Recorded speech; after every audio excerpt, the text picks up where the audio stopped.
Raphael, Hello. how are you? Good, thank you. Man, that was a big win for you.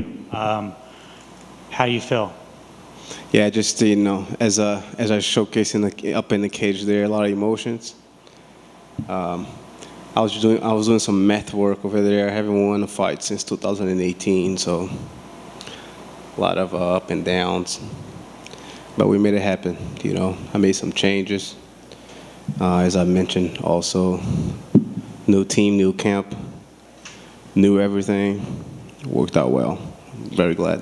Yeah, you were very emotional. Can you share just what was going on through your mind? Yeah, just a lot of thoughts. My family back home, they're supporting me 100%. Um, you know, being out here for 2 months, and not to mention coming off 4 losses, pretty tough. 'Cause this being your job, your career for such a long time, and just having those losses and you start to question excuse me, start to question yourself. Hey, what's going on? Why can't I pull this off? What is the matter here? Is it physical? Is it mental? Is it emotionally? So you start to question those things, and you have to add it all together and figure out a way. Just like life. You got to figure it out, and we were able to figure it out. I'm very glad I made the choices that I made this last time, and we pulled it through. What was the game plan going into the fight?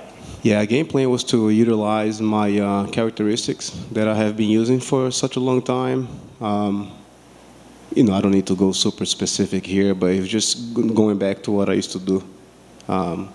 Utilizing my angles, utilizing my counters that I've had some success. I've had a lot of success with it, and it seems like as the years gone by, evolution of the sport, whatever it may be, I stopped using those things.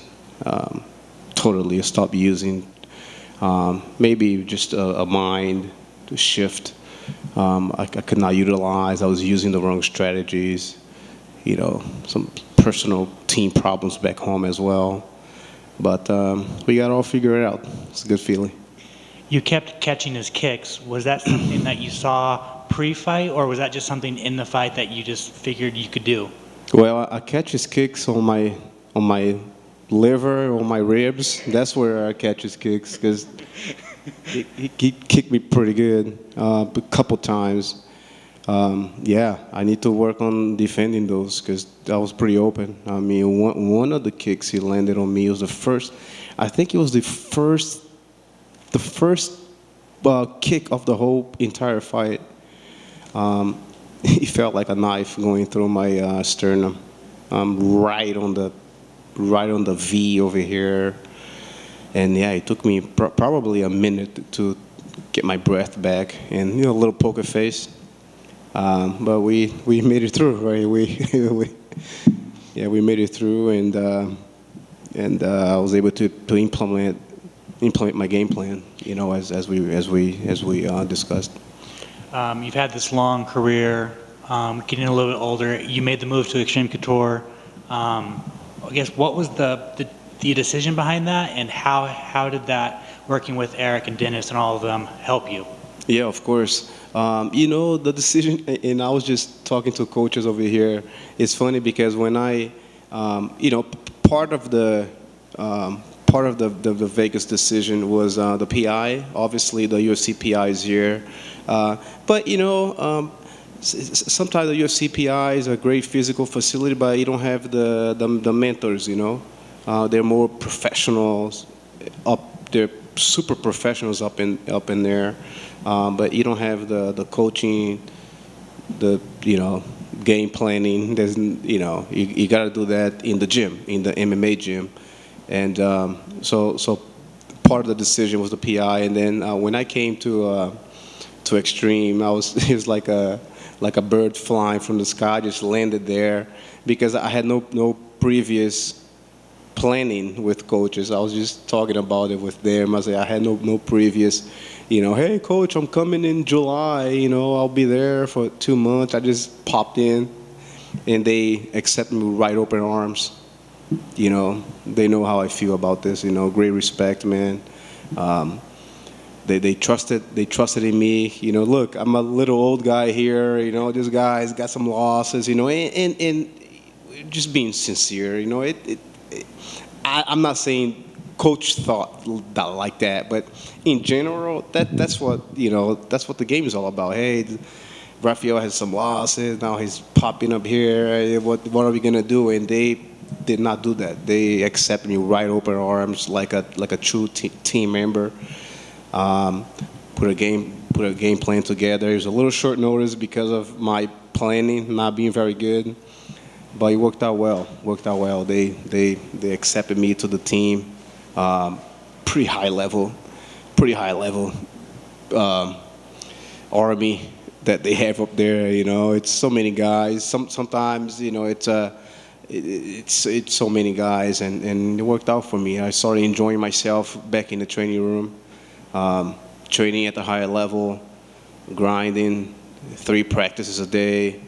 I started feeling myself again, and ultimately I was able to, implement my game plan for a long time. Will you continue to do camps there? Yeah, of course. Yeah, sure. We were getting close to the end. I mean, I don't want to cry about this right now. We're getting close to the end, but yeah, it's definitely you'll definitely be there, even if I'm not actively.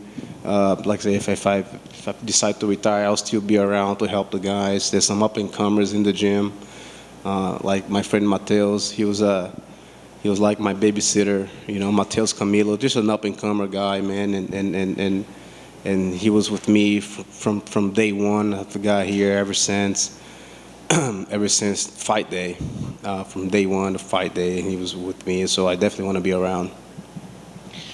And then finally, just talk about the relief you have of snapping that 4-fight skid, having everybody doubt you. Is he getting too old? Just talk about the relief that you have. Yeah, it's just a big relief for sure. I mean, there's no other words there. Just a relief. But a relief, but a sign that if you put the hard work and you're sincere, obviously believe in yourself. I mean, if you're sincere to yourself, and obviously I put myself to the test as well. And I mentioned that to coaches too. I say, hey man, I don't want no sugarcoating. Hey, you're looking okay, and then you're not physically up to the task. And little by little, I was building up my body, and I felt I still got this. When I turn 40, I'll give it one more shot. So I put myself to the test, and started to feel good about it. Mentally starting to pick up, even learning new things. Obviously, going back to my characteristics, the way I fight, but learning new things as well. It worked out well. Awesome. Congratulations. Thank you very much. I've just got one for you. You can take a drink if you want. No, it's okay. You mentioned that during the losses you were wondering, is it physical, is it emotional, is it mental? What did you decide that it was, or do you feel like you never really got that answer? To be honest, I think it was mental. I think it was more mental, because physically I can still, even at my gym back home, not my gym, my family gym, I can still, even training like traditional jiu-jitsu, I'll put the gi on. I can still feel I still got it physically. Quick. I can do some of the moves that I used to do when I competed. Working out, I can still do the stuff that I used to do when I was a little bit younger too. So physically, I can tell I'm still there. It was more mental, just changing things and trying new things and new styles. Like I mentioned in a past interview, I was trying to change my style of fighting, maybe to please, maybe a little frustration because I never got a title shot. So in my mind, I was like, okay, I need to change my style. Otherwise, I never had a title shot. I'll never will get one if I don't change my style. And that kind of bit me bit me where I wasn't supposed to be bitten on. Yeah, that was the main thing. Do you think that the fans underestimate the mental side of fighting? I think the fans don't understand right now. Only the fighters, only high-level athletes really understand. And this happened not just to me; it happens to a lot of guys. Happen to you name the fighters. Sometimes they're a mental breakdown. They lose a fight they're not supposed to. A quick mistake and cost them a fight. So it happens. It happens to a lot of high-level athletes for sure. Thank you. Thank you. I know you were talking about how some of that doubt was sinking into your head after the losses, and I know you said, hey, I'm 40, I want to give it one last shot. If tonight didn't go your way, would that have been it? Yeah, to be honest, probably. And just because, and I'm not being proud about it. I'm not being, super proud about this. But even I would have probably made a switch to featherweight. I'm not positive if I would have still been in the UFC. I don't know. 5 losses. It's probably not a good number to be in the UFC.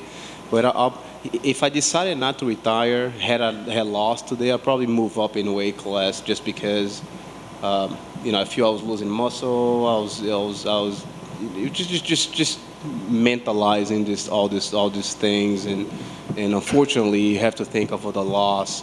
But yeah, it worked out fine. My team, the guys trusted in me. My teammates, they trusted in me. They mentioned I had a great weight cut despite being it's tough, it's 20 pounds of freaking water and muscle, but I can recuperate pretty good, and worked out good. But had I lost, maybe a retirement for the bantamweight division, yeah. Did at any point during this stretch, did the move to featherweight ever come to mind here? Did you ever try to approach the UFC and say, hey, maybe I want to try featherweight for a fight just to switch it up, or did you want to just stick with bantamweight and just because you knew that you done well in the division, obviously? Yeah, it was just a thought. I talked to my manager about it. He even mentioned to me this week.